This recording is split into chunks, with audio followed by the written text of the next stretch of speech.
क्या कहेंगे चुनाव प्रचार को लेकर? सबसे पहले तो जितने भी महागमा की जनता हैं, मैं उनको धन्यवाद देना चाहूँगा कि उन्होंने इस नगर पंचायत चुनाव को एक अलग स्तर पर लेके चले गए हैं। हम सभी आज सागर सोरेन जी जो हमारे प्रत्याशी हैं उनके समर्थन में, उनके प्रचार प्रसार में निकले हैं।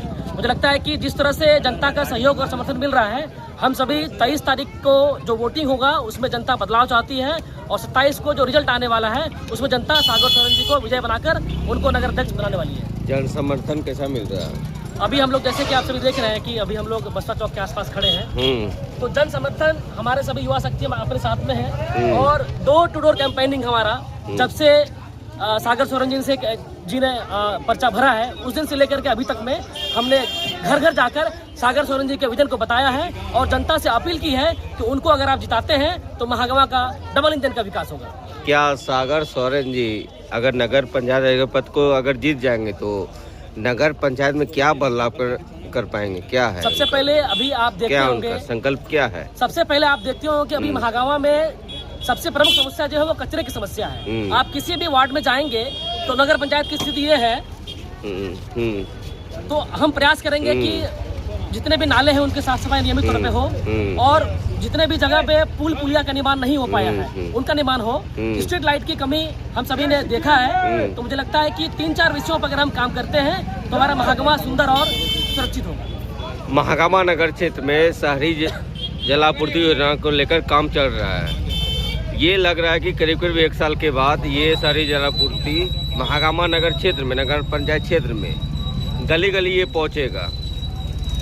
इसका श्रेय किसको देना चाह रहे हैं? मुझे लगता है कि मुझे ये बताने की आवश्यकता नहीं है कि इस योजना को जिस तरह से माननीय मंत्री दीपिका मैम ने जिस तरह से इस योजना को धरातल पर उतारा है और इस योजना को जब ये योजना घर घर पहुंचेगी तो आम जनता, जो महागमा की आम जनता है जो पानी के लिए तरसती है, गर्मी के समय में जब हम देखते हैं कि पानी का टैंकर घर घर पहुंचता है, उस समस्या से निपटारा मिलेगा। और नल जल योजना हमारे माननीय मंत्री जी की देन है।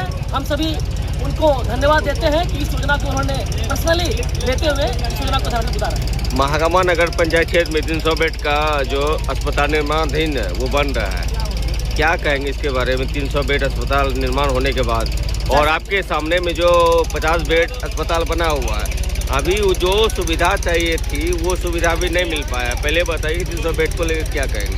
मुझे लगता है कि 300 बेड हो या 50 बेड हो, दोनों अस्पताल का निर्माण का श्रेय हमारी मंत्री माननीय दीपिका पांडे सिंह जी को जाता है। और मुझे लगता है कि जब यह अस्पताल बनकर तैयार होगा तो महागामा ही नहीं, हमारे आसपास के गरीब जनता को बहुत ही फायदा होने वाला है। वो अपने किसी भी गंभीर बीमारी के लिए भागलपुर, दुमका, गोड्डा जैसे अन्य स्थानों पर नहीं जाएंगे। 50 बेड अस्पताल को लेकर क्या कहेंगे? भवन का निर्माण हुआ है लेकिन अभी सभी सुविधाएं नहीं हो पाई है। अभी एक सर्जरी का जरूरत भी पड़ेगा तो हमको गोड्डा या भागलपुर जाना पड़ेगा। मुझे लगता है कि आपके माध्यम से हम सभी अवगत हैं कि जिस तरह से हम सभी ने सोचा था कि 50 बेड का अस्पताल का निर्माण होने के बाद आम जनता को सहूलियत मिलेगी, उस प्रकार से अभी तक वैसा कुछ देखने के लिए नहीं मिला है। लेकिन माननीय मंत्री जी इसके लिए गंभीर है। आने वाले समय में जल्द से जल्द, जैसा आपने कहा, सर्जरी की व्यवस्था हो या किसी भी अन्य प्रकार की छोटी मोटी चीजें हैं, उनके लिए महागमा का जो 50 बेड है वो फुलफिल करेगा उस चीज को। क्या शुभ नाम हुआ आपका? मेरा नाम सुमित है, मैं कांग्रेस का छात्र नेता हूँ। क्या कहेंगे आप?